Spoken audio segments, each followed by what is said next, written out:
Vou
Onde estiver, sei que vou caminhar com você, meu irmão, meu amigo.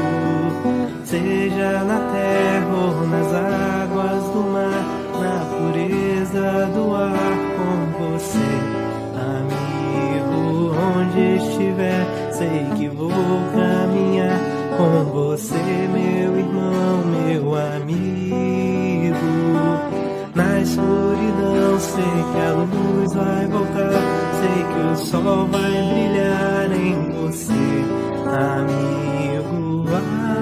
Amor, amor que nunca vai nos separar.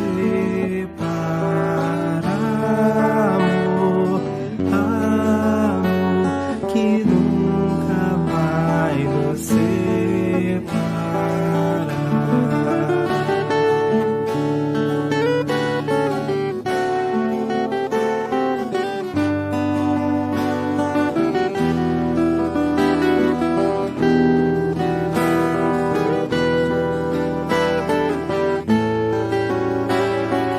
Onde estiver, sei que vou caminhar com você, meu irmão, meu amigo. Seja na terra ou nas águas do mar, na pureza do ar, com você, amigo. Onde estiver, sei que vou caminhar com você, meu irmão, meu amigo. Na escuridão sei que a luz vai voltar, sei que o sol vai brilhar em você, amigo.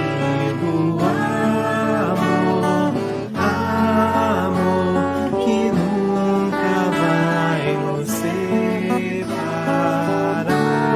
Amor, amor que nunca vai nos separar.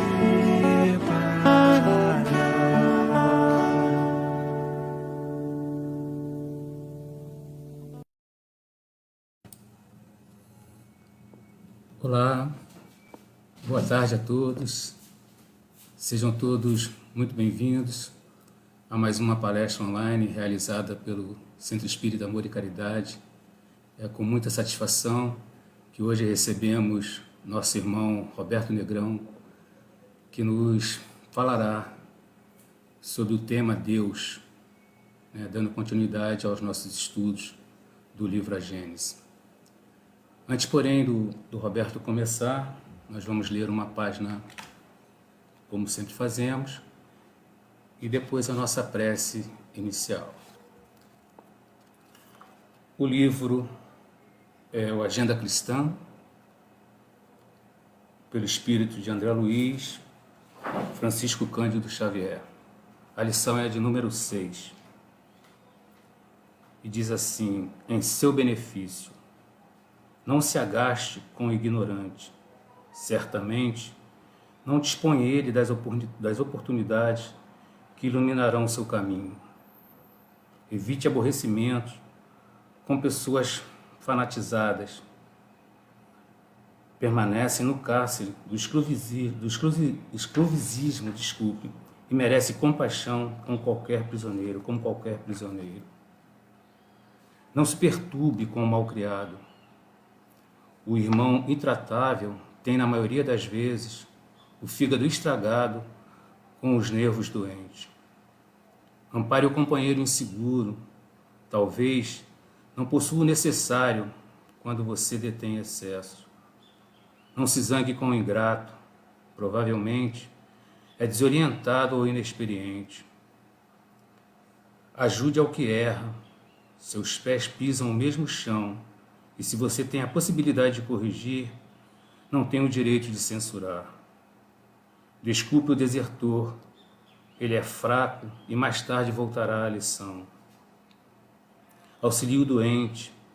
Agradeça ao divino o poder, o equilíbrio que você está conservando. Esqueça o acusador. Ele não conhece o seu caso desde o princípio. Perdoe ao mal. A vida se encarregará dele.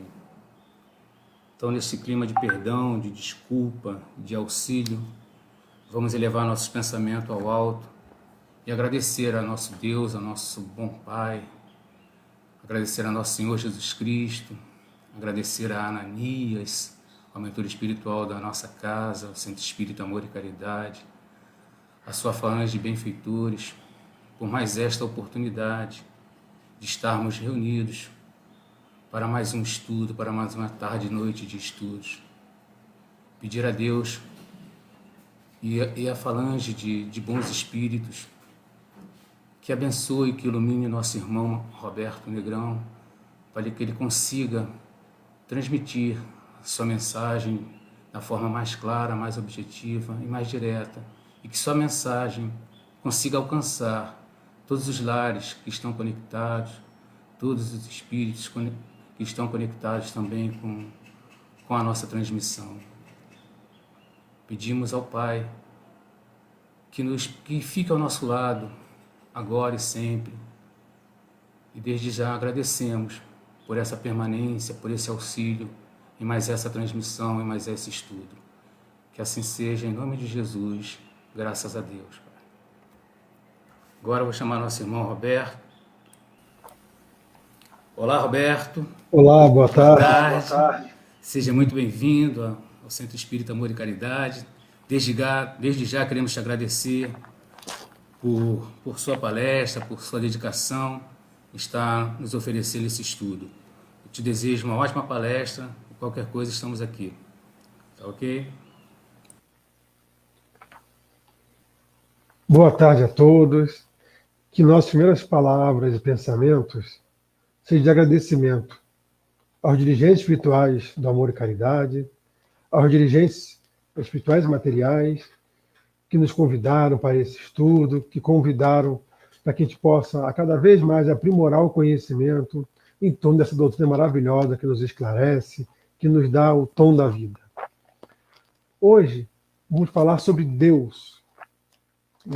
Deus é uma figura que sempre foi estudada pela humanidade. Deus sempre foi visto de uma forma religiosa, filosófica, científica, com várias teorias, vários axiomas, de várias formas, ele foi interpretado. E hoje também não é diferente. A gente vê que antigamente a gente cultuava vários deuses, nós cultuávamos vários deuses, né? Era Deus do trovão, Deus da água, Deus da lua, né? Tinha Deus de tudo que é lugar. Era o politeísmo. Depois, nós concluímos o monoteísmo de um único Deus, mas aí a gente disputava aqueles deuses tribais, né? Os deuses da minha tribo é mais forte, o Deus da tribo de lá é mais fraco, o meu Deus é melhor que o seu. Ou seja, nós tínhamos ideias de um Deus único, mas cada um tinha o seu. Estranho, né? Essa maturidade sobre Deus.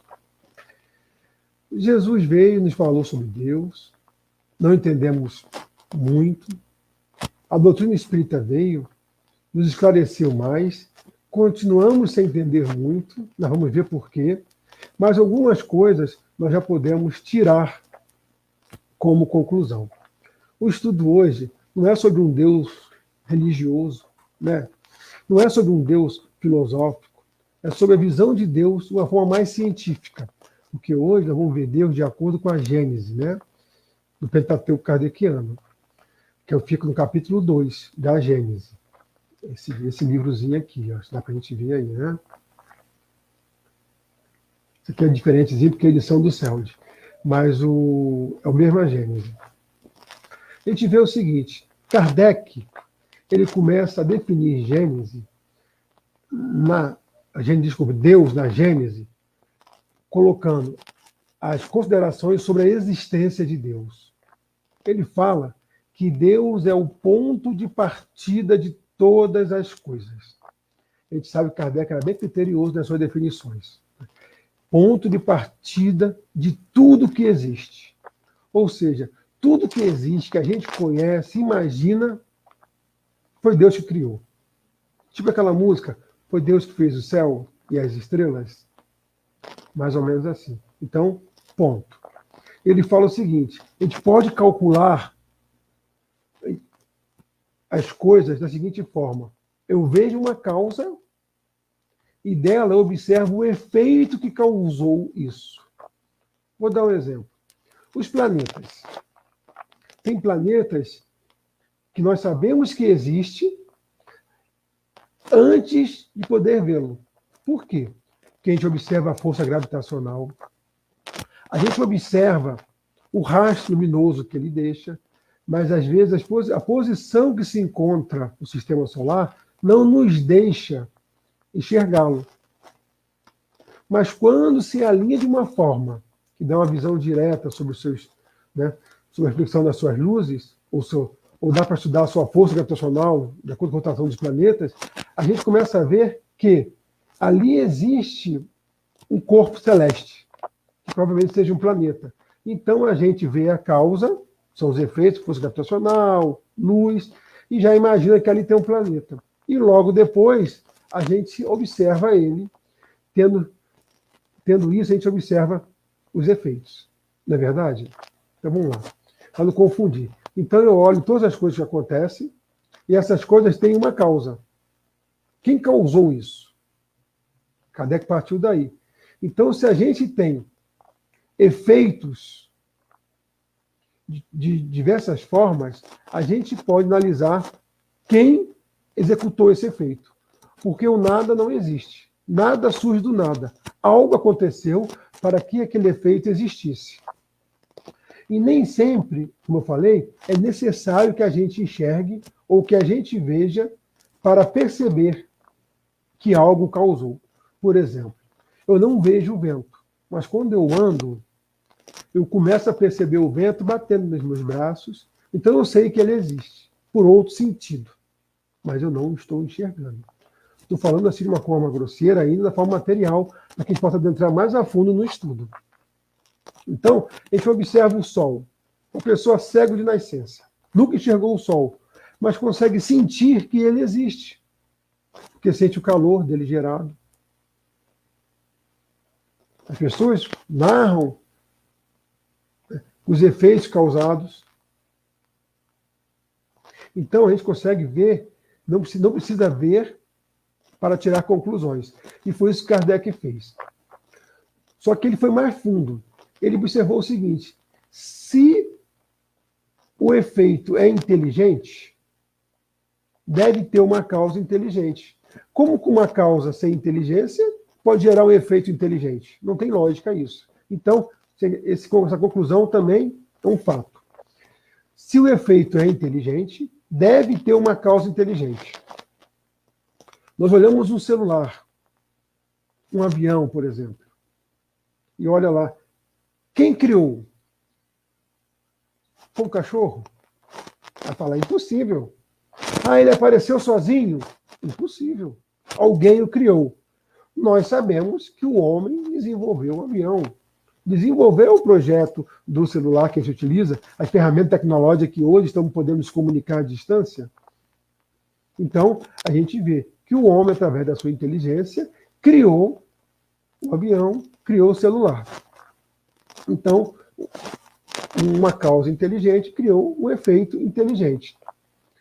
Mas, se adentrarmos em um lugar, qualquer lugar, e começarmos a observar os detalhes, os vasos, a agricultura, as pinturas, as músicas, a gente começa a identificar a inteligência daquele povo que aquilo gerou.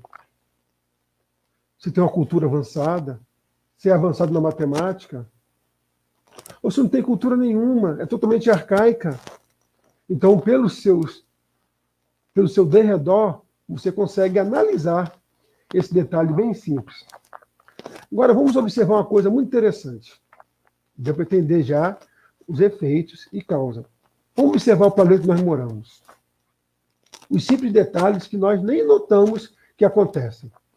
Já perceberam que a água doce normalmente vem de uma cachoeira? Do alto do morro, passa meses sem chover e ela não seca? Tudo bem que nós conhecemos o efeito capilar que ocasiona isso, a serrapilheira, né? Mas olha que coisa fantástica. Quem criou esse mecanismo de filtragem? Para que a gente possa saciar a nossa sede, alimentar o nosso corpo orgânico. Olha os astros. A nossa Terra tem um movimento de rotação, tem um movimento de translação, tem um movimento de equinócio. Ela gira em acordo com os outros planetas, em acordo com o Sol. Ela tem uma inclinação X. Se essa inclinação for 1 grau para lá ou 1 grau para cá, não teria vida como nós conhecemos na Terra. Se ela estivesse um pouquinho mais próximo do Sol, o calor seria tanto que a gente não aguentaria. Sobe 3, 4 graus, o pessoal quer derreter. Se ela estivesse um pouquinho mais longe, congelaria. O oceano cobre 3/4 do planeta de água salgada, com um propósito específico. O oxigênio que respiramos, ele está proporcional na atmosfera. Nós temos uma barreira magnética em volta do planeta que nos protege dos raios solares para que nossa pele não queime, a gente não pegue doenças mais agressivas. As plantas que nos alimentam. Não estou nem falando do nosso corpo físico.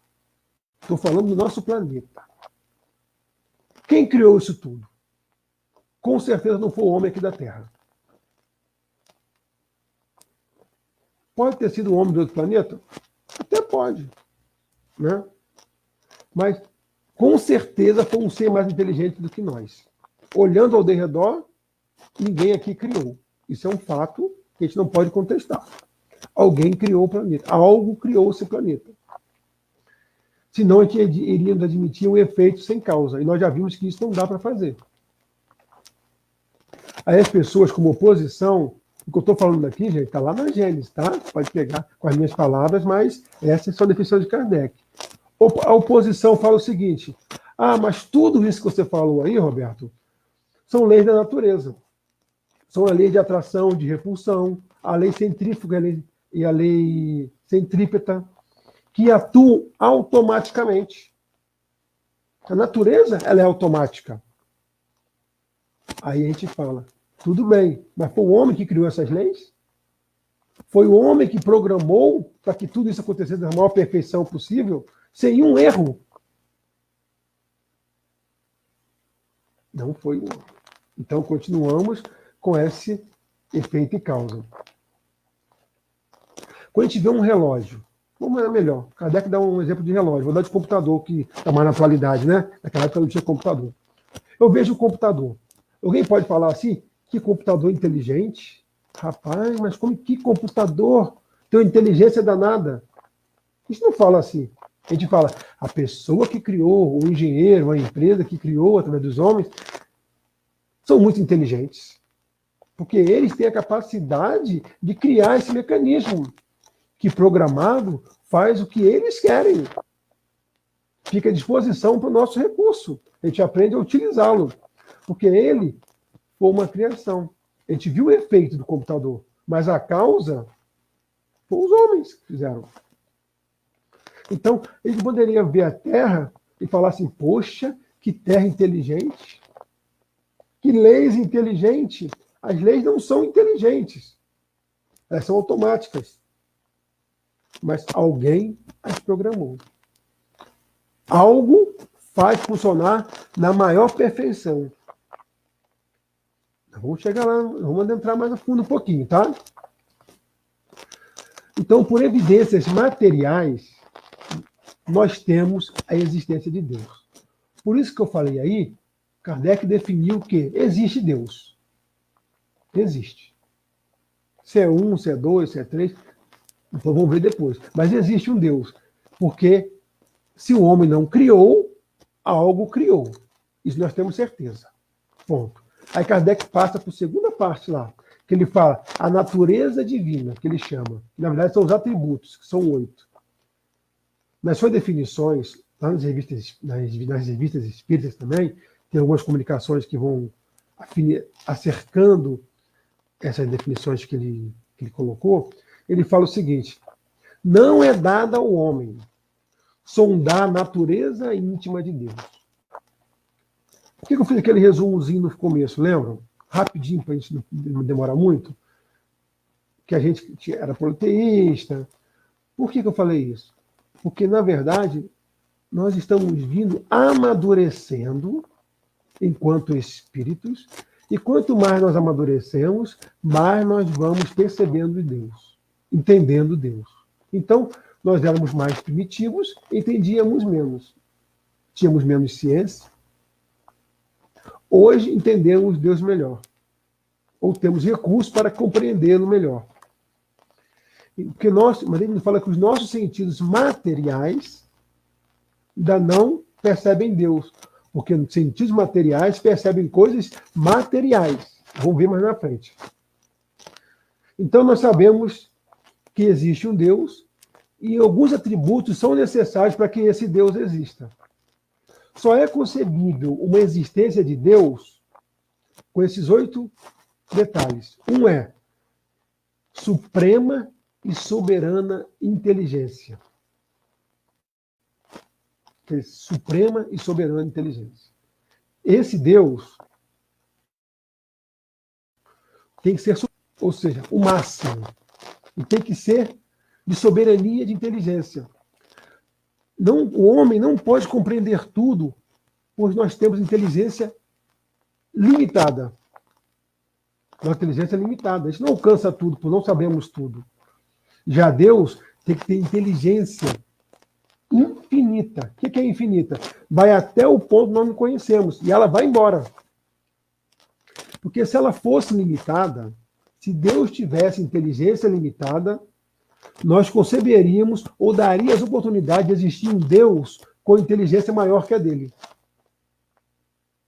Então, se a gente admite um Deus único, um Deus, ele tem que estar no máximo. Porque se ele tiver uma inteligência 99,9, a gente dá brecha para que exista um Deus maior. Então, ele tem que ser supremo e soberano. Esse Deus tem que ser. Isso aí é um axioma que a gente não pode abrir mão, não tem como abrir mão. Então, pronto. Ele é inteligente. Supremacia. Esse Deus, o segundo atributo, ele tem que ser eterno. Por que eterno? Olha a diferença. Às vezes a gente fala, o Espírito é eterno. O Espírito não é eterno. O Espírito é imortal. A diferença. Ele foi criado em algum momento. Deus não. Deus não teve começo nem fim. Então ele é eterno. Porque se ele tivesse início, em algum momento ele teria sido criado. E quem o criou? Esse sim seria o Deus. Então, ele não teve começo nem fim. Ah, mas como, Roberto? Lembra que eu falei que nós não temos maturidade para entender a essência de Deus? Kardec falou lá. Mas o que eu estou colocando é atributo. Para existir um Deus, ele tem que ser eterno. Ninguém pode ter criado. Tem que ter existido de todo sempre. Senão, não é Deus. Porque saindo do nada, poderia ter saído do nada, mas o nada não produz coisa alguma. Nós já vimos, tem que ter uma causa. Para ele existir, sem ser eterno, algo criou. Então, nós já vimos que Deus tem que ter inteligência suprema e soberana. Deus tem que ser eterno. E tem o terceiro. Ele tem que ser imutável. Porque se ele mudasse as leis do universo, seria um caos. Já pensou? O planeta roda numa direção e fala, não, agora não quero mais, vou rodar da outra. Ah, eu não quero mais que a água doce venha de cima para baixo. Eu quero que ela fique brotando sozinha, assim, sozinha, em qualquer lugar do chão. Por pura vontade, Deus não muda as suas leis, porque ele é eterno e ele não pode mudar. Vamos ver mais na frente como é que ele faz isso. Então, as leis do universo não mudam. Quem muda é a lei dos homens. As nossas leis estão mudando, pode perceber, desde de Moisés. E cada vez mais tende a se aproximar a lei de Deus, que é a lei de amor. Eu não vou entrar tanto nessas leis de amor, porque fica uma parte mais religiosa. E o estudo hoje é mais científico, assim, é mais dentro da Gênese. Deus, ele é imaterial. É outro atributo. O que é imaterial? Os Espíritos nos dizem que Deus criou o elemento material e o elemento espiritual. Difere de tudo que nós conhecemos. Esse Deus, para ele existir e coordenar isso tudo, ele é alguma coisa que a gente não conhece.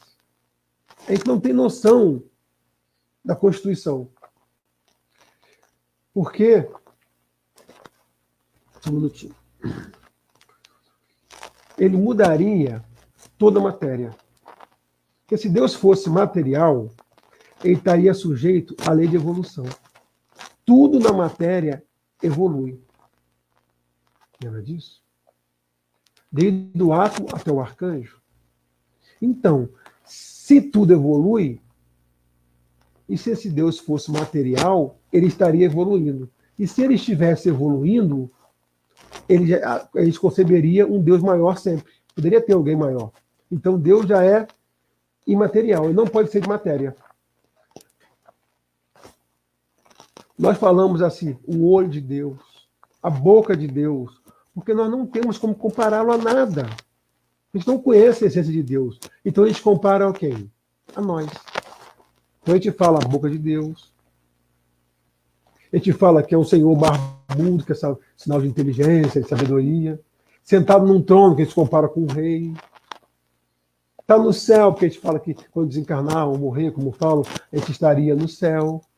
Então a gente traz Deus uma realidade de comparação como nós conhecemos. Nós comparamos as coisas quando nós não conhecemos. Mas vamos deixar a comparação de lado e vamos ter nossa mente para o Deus, uma figura que a gente não sabe a sua essência, sabemos que não é material, porque ele não evolui. E também não é um espírito, porque o espírito também evolui. E aí? Não nos falta compreensão de entender Deus. Mas nós sabemos que ele é imaterial, que tem que ser imutável, que ele é eterno e tem inteligência soberana e suprema. O outro atributo, Deus é onipotente. O que quer dizer isso?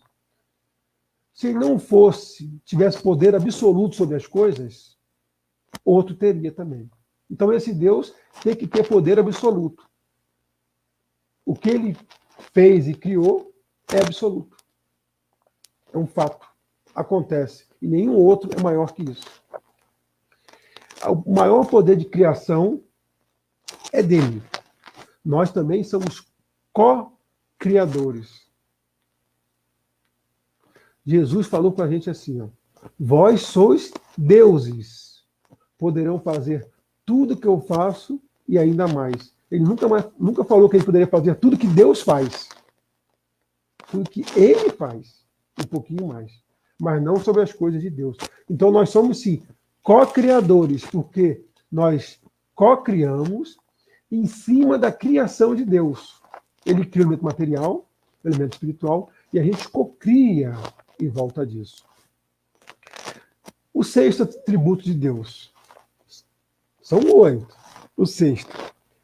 Deus é justo e bom. Soberanamente justo e bom.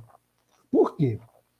Se Deus fosse bom e mal ao mesmo tempo, ele estaria mudando. Ora era bom, ora era mal. Lembra que ele é imutável? Tem que ser imutável? Então, ele não é mal. Porque a gente vê a terra, a Constituição, a natureza. Então, ele é bom. Se ele é bom, ele é na sua essência máxima. Ele não é mal. Então, ele é bom na sua essência máxima. E não tem como ser bom em essência máxima não sendo justo. Já pensou? Eu sou bom, mas eu sou injusto? Não existe.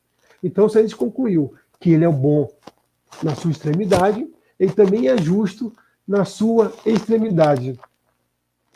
Qualquer atributo desse menor diminuiria ou iria anular Deus. Então nós percebemos em tudo a bondade de Deus. Em tudo que existe. Definimos então que ele é bom e justo. O sétimo atributo. Deus é infinitamente perfeito. Isso é fácil de deduzir. Que se ele tivesse o Deus com um ponto de imperfeição, a gente conceberia outro Deus mais perfeito que ele. Outro ser mais perfeito que ele. Então esse ser, essa figura que a gente chama de Deus, ele é perfeito em todas as coisas. Ele não admite um só erro, senão ele admitiria outros deuses. Nenhum atributo desse que nós estamos citando aqui pode ser falho. Não derruba toda a essência que nós conhecemos de Deus. E o 8, Deus é único. Nós já vimos que um é consequência do outro. Por que ele é único? Se as leis dele são perfeitas, é infinitamente justo e bom. Não pode existir dois. Porque se existisse dois, um poderia ser maior que o outro. E se um fosse maior que o outro, esse outro seria Deus. E se os dois fossem totalmente justo, bom, soberano, eterno, seria o mesmo. Se sendo o mesmo, admitiria um. Então, esses são atributos que Kardec definiu de Deus. E é lógica aplicada. Então, nós não temos mais Deus como uma figura humana, não temos mais Deus como vingativo, que perdoa ou castiga, não temos mais Deus com personalidade individual, em termos de gostar mais de um, gostar mais de outro, não temos. Nós temos um Deus que nos criou, que existiu de todo o sempre e nunca nos abandonou. Nós vamos ver. Então, por desconhecimento desses atributos, nós criamos o politeísmo. Lembra? Cultuar vários deuses. Nós matamos em nome de Deus. Crucificamos em nome de Deus. Fizemos atrocidades em nome de Deus. Pois ele é infinito em todas as coisas. Isso é um ponto. Religião perfeita é aquela que não... que religião, ela se religar e que religa a Deus. Religião perfeita é aquela religião que não perde a essência desses atributos. Então, Kardec definiu na Gênese, depois que se gostar do estudo um pouquinho aqui, se aprofunda na Gênese, capítulo 2. Kardec vem para a providência. Outro item desse capítulo. Deus está em toda a parte. Tudo vê, tudo preside. Jesus nos falou assim, não cai uma folha sem que o Pai não saiba. Isso é alegórico? Não. Como que isso funciona? Vamos imaginar o seguinte. Eu falei que era um estudo mais científico hoje, então vamos acompanhar meu raciocínio aqui. Imagine um ser, uma figura, que está em todos os lugares, em todos os momentos, em todos os instantes. Imagine o tamanho do universo. Como seria concebível isso hoje? nós estamos vendo que no começo do século de 1900, começo do século passado, a física avançou muito. Com Einstein, com Heisenberg, né? Planck, essa turma aí. O que eles trouxeram para a gente? Estudaram um pouquinho a velocidade da luz. Perceberam, com os estudos dos cientistas, que a luz não se altera. A velocidade dela é sempre 300 mil km por segundo. Ela não se altera. Poxa, como com a velocidade não pode se alterar? Devido a nenhum efeito. Lembra daquela formulazinha de física básica? Velocidade é igual ao espaço sobre o tempo? Imagine a velocidade sendo constante. A velocidade sendo constante, eu tenho o espaço em cima da fração e o tempo embaixo. Se eu chegar e aumentar o tempo, eu mudo quem? Minha velocidade é fixa, eu tenho que mudar o espaço. Se eu mudar o espaço, eu mudo o tempo. Porque a velocidade é fixa. Então, com essa definição, não vou entrar muito a fundo, não, porque o tempo não nos cabe. O que quer dizer? De acordo com a nossa velocidade, o tempo e o espaço mudam. Se eu atingisse a velocidade da luz hoje, o tempo pararia. Meu instante pararia. É claro, com essa parte material hoje seria impossível atingir, porque quanto mais eu atinge velocidade, maior fica a minha massa e seria muito difícil alcançá-la. Teoricamente, né? Vamos lá. Se eu atingir a velocidade da luz, o tempo passa diferente. Ah, mas já é comprovado? É sim. Os satélites, por exemplo, que ficam no espaço, eles têm que ser atualizados em tempo, porque a velocidade dele é diferente da Terra, da rotação. E eles mudam alguns microsegundos em relação à Terra, o tempo. Então tem que ser ajustado. Mas muda por quê? Porque a velocidade é diferente. Ah, então, quanto mais velocidade eu tiver, o tempo passa diferente para mim? Passa. Agora, imagine o seguinte. Nós estamos numa locomotiva, em cima de um planeta, que tem movimento de rotação, como eu falei, de translação, de equinócio, tendo movimentos. O nosso corpo, ele vibra. Nosso corpo físico vibra numa frequência X. Está tudo em movimento. Não existe nada estático no universo. Tudo está vibrando. Então nós temos uma velocidade física também. Essa velocidade nos dá uma dimensão de tempo e de espaço. Agora imagine um ser que é infinito em sua velocidade. Não teria tempo para ele e não teria espaço. A distância daqui ao lugar mais longínquo do universo seria menos que um ponto. Porque ele não tem espaço nem tempo. Ele seria Deus. Hoje, a lei da física já nos faz compreender um pouquinho quando Jesus fala, né? Não cai uma folha sem que o Pai não saiba. E quando perguntado aos Espíritos, no livro dos Espíritos, onde está a lei de Deus? Ele fala na nossa consciência, dentro de nós. Que Deus são suas leis, né? Então vamos imaginar o seguinte: esse ser, essa figura, está em todos os lugares, em todos os momentos, coordenando tudo. Ah, eu sou escolhido de Deus. Não somos escolhidos. Nós somos seus filhos, que somos criados por Ele, como tudo que existe. Até um pequeno átomo. Então começamos a entender um pouquinho Deus como eterno, na eternidade. De existir de todo sempre também. O homem hoje não pode compreender muito Deus porque a gente dá ideia à forma. A gente não dá ideia, quando a gente fala em Deus, nos vem à nossa mente uma forma, uma imagem. E, na verdade, a gente deveria entender Deus pelos outros sentidos que nós temos e ainda não conseguimos dinamizar eles. Os Espíritos nos dizem que tem planeta que os Espíritos têm 11 sentidos. Nós só temos 5 desenvolvidos hoje na forma de matéria. Nós somos materializados, então temos tendência de materializar Deus. Imaginemos, para poder entender Deus em tudo, imaginemos o oceano. O oceano banha todas as coisas que estão embaixo d'água. um fluido, não é verdade? Um fluido. Esse fluido está em contato com todos e com tudo. Mas esse fluido tem direção, ele tem sentido, ele tem uma força que atua em todos eles.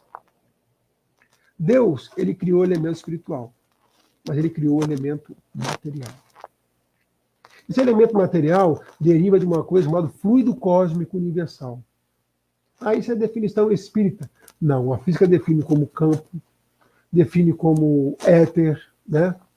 Todo aquele espaço matéria escura, todo esse espaço que preenche, por entre aspas, vazio do universo, é preenchido com alguma coisa. A gente chama de fluido, os espíritos nos falam que é fluido cósmico universal. De que nós estamos inseridos, banhados nele, envolvidos nele. Então, esse fluido, ele é manipulado pelo pensamento dos espíritos. Nosso pensamento manipula o fluido. E por isso nós somos co-criadores em cima da criação de Deus. A gente chama de psicosfera. Quando a gente pensa, a gente manipula essa criação de Deus. E neles nós estamos imersos como se fosse o oceano. Imagine quando Paulo falou para a gente assim, né? Nós vivemos em uma nuvem de testemunhas. Porque nós estamos sendo observados e observando a tudo, sentindo todos e a tudo. Então, quando nós pensamos, nós manipulamos essa matéria. Essa matéria é chamada de fluido cósmico universal. Tudo que existe aqui, nós manipulamos o nosso pensamento. Mas vamos mais a fundo um pouquinho. Quando a gente está encarnado, eu estou mais adentrado na matéria. A matéria está condensada. Eu tenho uma massa maior, que é o meu corpo físico. Essa massa me impede de que eu atue mais diretamente sobre esse fluido cósmico universal. Então, quanto mais materializado o espírito for, menos ele sente Deus. Deus não é esse fluido materializado, tá? É a criação dele. Mas, quanto mais materializado, a gente não menos sente Deus. Então, quando eu estou encarnado, eu não sinto a presença de Deus. Não quer dizer que ele não esteja em mim. Porque o fluido cósmico é como se fosse o oceano. Ele está em volta de mim. Aí, quando eu estou desencarnado, sem o corpo, eu também tenho um corpo material, chamado de perispírito, que também é denso, não tanto como o corpo físico. Então, eu consigo perceber melhor Deus. Mas também não quer dizer que quando eu morrer, eu desencarnar, né? Linguagem ideal, quando eu desencarnar, eu não vou encontrar Deus. Vou chegar lá, vou encontrar um ser. Não vou, ele já está aqui. Eu só não alcanço a sua essência porque eu ainda não tenho o sentido necessário e porque eu ainda não compreendo ele como um criador. Eu ainda trago ele para a matéria. Então, eu estou imerso nessa criação. Quanto mais o espírito vai se evoluindo moralmente, mas a gente não evolui sem ter primeiro se intelectualizado, ou seja, aprendido a parte intelectual. Então vamos aprender intelectual, moral, intelectual e moral. E nós vamos avançando a cada momento, certo? Com esse avanço, a gente pega e vai se desmaterializando. Aí nós vamos entender Jesus falar lá no deserto: Mestre, o que eu faço para ganhar o reino dos céus? Largue tudo que tenha e me siga. Se desmaterialize para encontrar a essência de Deus. Então, quanto mais o espírito for evoluído, mais perto de entender Deus ele chega. Nunca vai chegar a ser um Deus. Então agora eu vou entender. Lá no livro dos espíritos, eles falam assim: o espírito vai evoluindo, o perispírito vai ficando menos denso, a chegar a um ponto de se confundir com o espírito. Ou seja, ele nunca some. Chegar a um ponto de se confundir. Ele sempre vai estar ali. Porque senão eu viraria Deus, coisa que eu não posso. Porque senão Deus deixaria de ser Deus.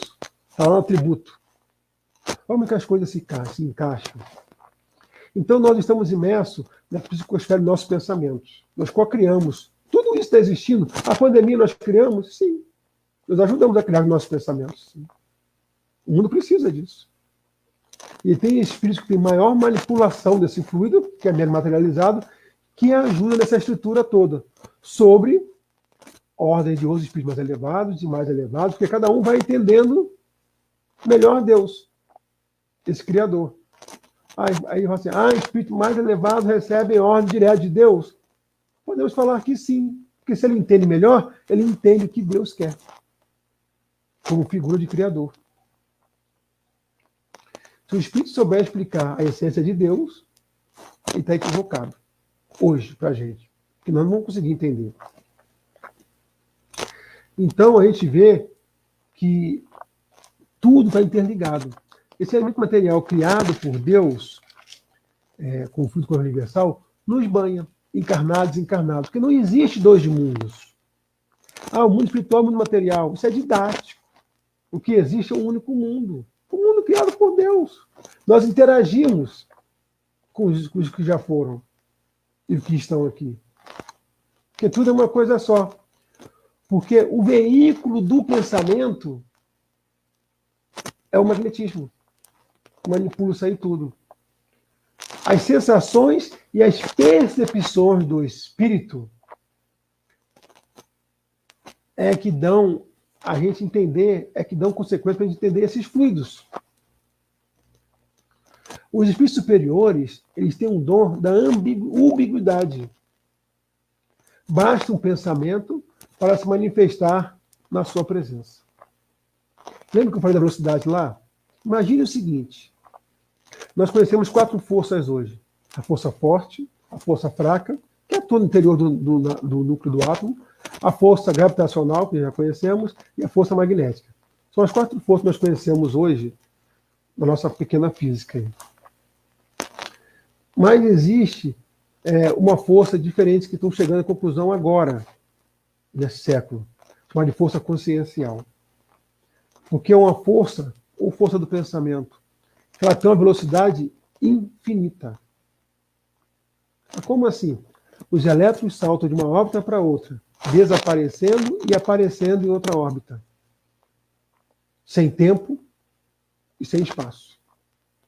Jesus nos fala, você está aonde está o seu coração. Então, se eu pensar lá em Plutão agora, se, por exemplo, meu coração vai estar lá, meu sentimento vai estar lá, eu vou estar lá. Lembra que o espírito superior tem uma umbiguidade? Está em 2 lugares, ou 3? Então, se eu pensar lá em Plutão, eu estou lá agora. Legal. Porque o pensamento, ele não utiliza essas 4 forças. Ele utiliza, talvez, essa força que nós ainda desconhecemos. Essa força lá que o elétron utiliza. Então, se ele não tem velocidade, ele não tem espaço. Lembra? Tempo e espaço? Se ele não tem espaço, eu pensei, lá eu estou. Eu levo a minha essência.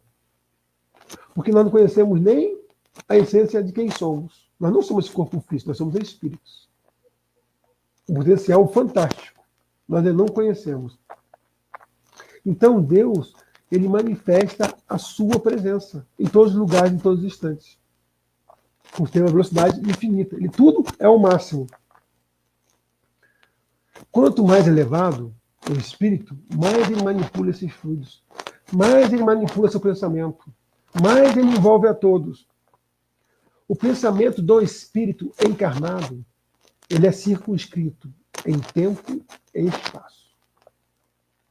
Porque além desse pensamento ir longe, como eu falei, ele fica circunscrito à matéria. Porque meu cérebro também emite ondas magnéticas que manipula o campo magnético em torno e viaja a velocidade da luz, mais ou menos, alcançando a todos aqui à minha volta, materialmente falando. Então ele atua de 2 formas. Só que o fluido, vamos chamar assim, fluido perispiritual, esse fluido que desenvolve também, não é pensamento do espírito. Esse fluido não é pensamento do espírito. O pensamento manipula esse fluido. E a gente impregna com o nosso pensamento, levando tudo aquilo que a gente tem, que a gente é. Joana de Ângeles, que é o espírito que apoia, que se comunica de Divaldo, ela fala o seguinte: os nossos sentimentos é a nossa identidade. Eu não sou o Roberto, estou como Roberto. Então, quando eu desencarnar ou chegar em qualquer lugar, essas vibrações do meu pensamento que eu emano, eu sou reconhecido por todos, inclusive por Deus, porque Ele está junto a nós em todos os instantes. Então, a gente perceber, toda parte de um todo tem a mesma natureza.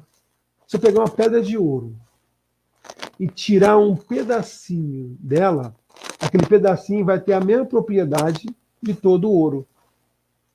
Então imagine só, tudo é criação de Deus. Nós estamos todos interligados. Todos interligados. Não existe desconexão. Então, se pegar qualquer pedacinho desse fluido, qualquer pedacinho em qualquer lugar, tem lá a essência de Deus. Isso Kardec concluiu para a gente. Que está submetido sob o pensamento maior do Criador. Então é por isso que Paulo nos afirma, nós vivemos sob o hálito de Deus. Não existe nada que passa despercebido. Nós temos Deus em todos os momentos, em todos os instantes. A gente pode buscar pelo pensamento, não pelas coisas materiais. Que nós não vamos alcançar pelas coisas materiais. Cristo está nele como ele está em nós. Palavra do Cristo. Olha que interessante. Cristo, nós estamos nele. Jesus fala, nós estamos nele, assim como ele está em nós. Porque nós estamos imersos nessa criação. Nosso pensamento repercute nele. Então basta pensar. Claro, toda essa ideia que eu falei do fluido é uma comparação materializada de Deus, para que a gente possa entender a essência do fluido divino atuando em nós. Nós podemos fazer a comparar. Lembra que eu falei com vocês? Um espírito chamado Quinemante. Ele está lá na Revista Espírita, também está na Gênese. Ele nos detalha todos os atributos que eu falei aqui, essa parte que eu li aqui, ele bota numa comunicação fantástica, explicando cada detalhe. É por isso que eu falo para a gente adentrar depois, lendo a Gênesis, para poder motivar. Então nós compreendemos o efeito, mas a essência nos escapa. Nós não temos esse sentido. A eletricidade, a gente conhece a corrente, a tensão, a voltagem, né? O campo magnético gerado, mas nós não conhecemos a sua essência. Mais ou menos por aí. Emmanuel nos fala, Emmanuel é um espírito de se comunicar com o Chico Xavier. Ele falava o seguinte, que é muito mais fácil a gente entender um anjo do que um magnetismo. Eles não conhecem, só vê os efeitos. Imagine só, se o espírito superior tem ambiguidade de estar em 1, 2, 3 lugares ao mesmo tempo, imagine Deus ao infinito. Não é verdade? Eu vou parar um pouquinho com a providência e vou partir para outra parte, dando tempo, 10 minutinhos, não dá tempo de a gente falar tudo. Kardec encerra o capítulo falando sobre a visão de Deus. Por que nós não vemos Deus? Se tem um pouquinho atrás, né? Nossos órgãos são limitados. O que a gente percebe, na verdade, são campos vibracionais. Eu estou vendo, escutando, sentindo, isso são frequências que eu percebo. Frequências, faixas vibracionais, né? Então, a visão na faixa da luz. O ouvido na faixa são ondas mecânicas que vibram no ar e chegam manipulando o meu tímpano. O meu martelo, né? Então, o meu cérebro, ele pega, interpreta essas sensações físicas e me dá a noção e percepção da matéria aglomerada. Então, como que eu vou perceber Deus se ele é imaterial com meus sentidos materiais? Então, é claro que eu não vou poder pegar Deus, tocar, apertar a mão, abraçar. Não, isso aí não é lógico, não vou conseguir. A essência espiritual já está muito mais fácil de compreender Deus. Então, eu tenho que compreender Deus pelas emoções e sensações. Eu posso sentir Deus, não no tato, mas na parte espiritual. É por isso que Jesus nos recomenda a prece, a oração. Porque eu evoco o meu pensamento, manipulando aqueles fluidos divinos. Ele percebe e a gente pode percebê-lo. É muito bacana. Exemplo, imagine assim, a gente entrou num vale, lá em Aldeia Velha, Sana, né? Que é um vale assim. Eu olho para cima de manhã, aquele nevoeiro grande, e começou a entrar raios de luz difusos. Raios difusos. Eu vejo um raio, dois, e eu vou subindo uma montanhazinha, de manhã cedinho. Quanto mais eu subo, com mais clareza eu vejo as luzes do sol. Assim nós vamos compreender Deus. Nós vamos aumentando o conhecimento, aumentando a moral. Conhecimento e moral. Se desligando da parte material. É como se fosse subir essa serra. E o nevoeiro, que é o desconhecimento da lei de Deus, vai se dissipando. Então, quanto mais eu subo, mais eu vou perceber o sol, as suas luzes entrando. Isso vai ser a nossa maturidade de percepção de Deus. Cada vez mais. Vamos ter a visão mais clara. A matéria é como se fosse a neblina. Nós precisamos limitar essa matéria, eliminar a matéria, cada vez mais. É porque Jesus fala, a parte material, nós temos que deixar um pouco de lado. Mas a parte material que ele nos fala é mais profundo. Não é casa, carro. Ele fala da essência material, realmente. O que envolve o espírito. Deus só é visto e sentido por espíritos muito elevados, cada vez mais. Então nós precisamos começar a tentar pensar mais em Deus, para que ele possa senti-lo mais junto de nós. Porque mesmo desencarnado, como eu falei, nós não vamos perceber Deus. Eu vou morrer, desencarnar, para encontrar Deus. Não vamos nessa ilusão. Eu posso encontrar Deus aqui, porque ele está dentro de nós. Ele não desampara nenhum. Nem quem erra, nem quem acerta. Porque ele não perdoa e nem castiga. As suas leis são imutáveis. Ele é bom e justo ao infinito. Então, ele, na verdade, estamos todos perdoados automaticamente. A reencarnação nos prova isso. Nos dá infinitas chances de progredir. Pelo amor. Ele causa dor. Ele não causa dor. A dor é causada por nossos pensamentos, sensações de culpas, por vícios, que nos corrige quando nós se desviamos das leis dele. E essa dor nos traz de novo para o entendimento da lei. Então, nenhuma ovelha vai se perder. Ele vai trazer todos nós, novamente, para as suas leis. Porque nós só vamos entender, atingir a felicidade se enquadrando nas leis de Deus. Então, os homens, querendo, vão se enquadrar. Eles vão adaptar as suas leis, cada vez mais, às leis de Deus. E quanto mais formos rígidos a ela, mais nós mesmos vamos se autopunir depois do entendimento intelectual disso. Então, não precisamos sofrer. A gente pode encontrar a felicidade através do amor. Mas não é um amor que a gente entende.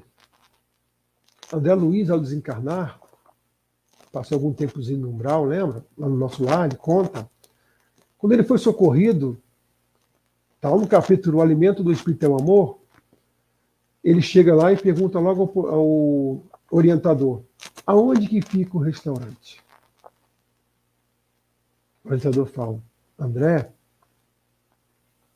o alimento aqui é diferente. O alimento do Espírito é o amor. Mas é um amor que vocês ainda não conhecem. Então, eu vou lhe dar uma sopinha para ir se adaptando. Aquela sopinha que o Espírito tem de medo, né? Que gostam de comer como eu assim, para comer de lá para o nosso lar. Já fala sobre relatos que já nem a sopinha tem mais. Então, a gente tem que entender que a nossa forma de comparação bem mesquinha de Deus, bem pequena. Nós somos cegos definindo coisas que não entendemos. O que nós podemos ter é alguns atributos sobre ele. O que nós podemos ter é o entendimento do que Jesus, o Espírito Crístico, que nos orienta, nosso governador, nos fala: ninguém vai ao Pai senão por mim. Por que ele fala isso? Ninguém vai ao Pai senão os conhecimentos que eu vos deixo. Eu sou o caminho, a verdade e a vida. As pessoas confundem, muitos confundem Jesus com Deus. Mas ele falou: eu e o Pai somos um. Ele definiu que são pessoas diferentes, mas são um em pensamento, porque ele é o Espírito Crístico, nem é superior, é maior. Ele não erra mais nas coisas materiais do Espírito Crístico. Então ele já entende melhor a essência de Deus, podendo falar que ele e o Pai é um, porque ele cumpre as suas leis. Mas não vamos nos enganar, Jesus também está evoluindo. Por quê? E Deus não evolui, lembra do atributo? Por quê? A gente vê lá na Evolução em Dois Mundos, que o Espírito, no livro, né? André Luiz nos fala o seguinte, que existe a escala dos espíritos, que está no livro dos espíritos, a pergunta 100 mais ou menos, né? É a pergunta 100, e vai desmembrando de outro, que existem as classes, três ordens, imperfeitos, esqueci a outra, puro, né? Esqueci a outra classe, mas tá bom.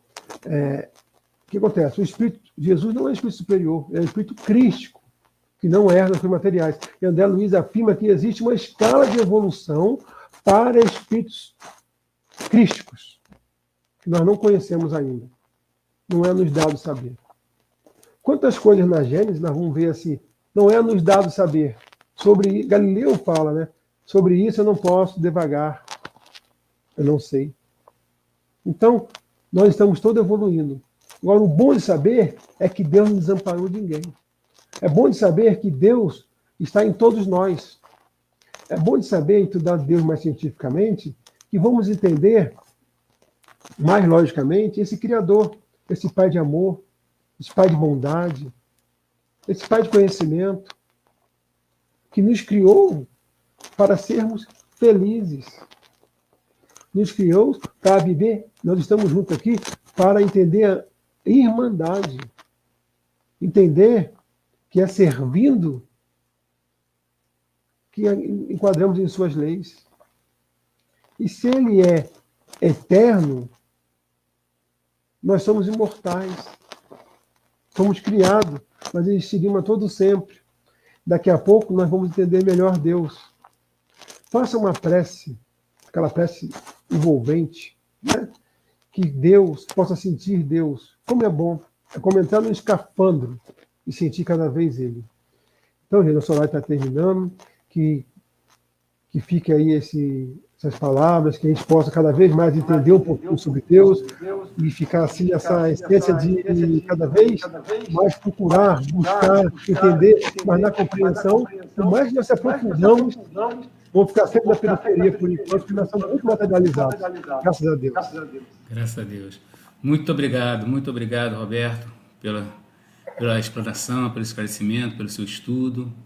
É muito realmente assim ter essa certeza que Deus está nos amparando, está ao nosso lado todo dia e que a gente ainda está muito distante de entender tudo isso, né? Mas a gente se conforma em estar sabendo que Ele está nos protegendo de tudo. Tá? Então agora eu quero te pedir, te agradecer em nome do SEAC, em nome do Centro, por esse estudo maravilhoso e te pedir para fazer a nossa prece final. E desde já te agradecer por tudo que foi nos transmitido aqui hoje. Muito grato. Eu que agradeço a oportunidade. Então, vamos aproveitar, né? Vamos falar com Deus. Olha eu materializando Deus de novo, né? Vamos sentir Deus. Impregnar toda essa psicosfera em torno de nós. Vamos elevar nosso pensamento ao Pai maior, ao Criador de todas as coisas. Elevar nosso pensamento a Jesus, esse irmão que já entende melhor, que nos aconselha, nos orienta, nos dá o rumo a seguir. Aos dirigentes da Casa Espírita que nos acolheu, que nos acolhe, que nos orienta em como prosseguir. Pai, que possa, nesse momento, Senhor, envolver todo o planeta na sua seara de bênçãos, que possa fazer sentir, Senhor, em cada coração o amparo, a sua presença, de que não estamos sós. Que tudo que está acontecendo é uma forma de ajuste, não tem nada desgovernado, e o que existe de governado são nossos pensamentos. Então, Senhor Jesus, que possa, Senhor, acariciar nossos corações, nos trazendo paz, esperança, alegria. Dilate, Senhor, nossos pensamentos, para que possamos, nesse instante, captar as suas vibrações, nos dando fé, perseverança, nos dando a confiança de que seremos felizes. A confiança de que temos Ti, Senhor Jesus. A todos os instantes, que durante nosso sono, durante nosso descanso e desprendimento, possa estar conosco, abraçando, junto a todos aqueles familiares que aqui estão encarnados e aqueles que já foram. Que possa amenizar o pensamento de todos aqueles que se sentem em agonia nesse instante dessa pandemia material que a Terra é envolvida. Que possam trazer compreensão e estudo para que, com a intelectualidade e a moral, possamos avançar com a convicção de que somos seus filhos, Pai amado. Então, confiantes em Ti, Jesus, confiantes na equipe espiritual que nos orienta, confiantes somente em Deus, daremos por encerrado nossa parte material, o estudo de hoje. Graças a Deus.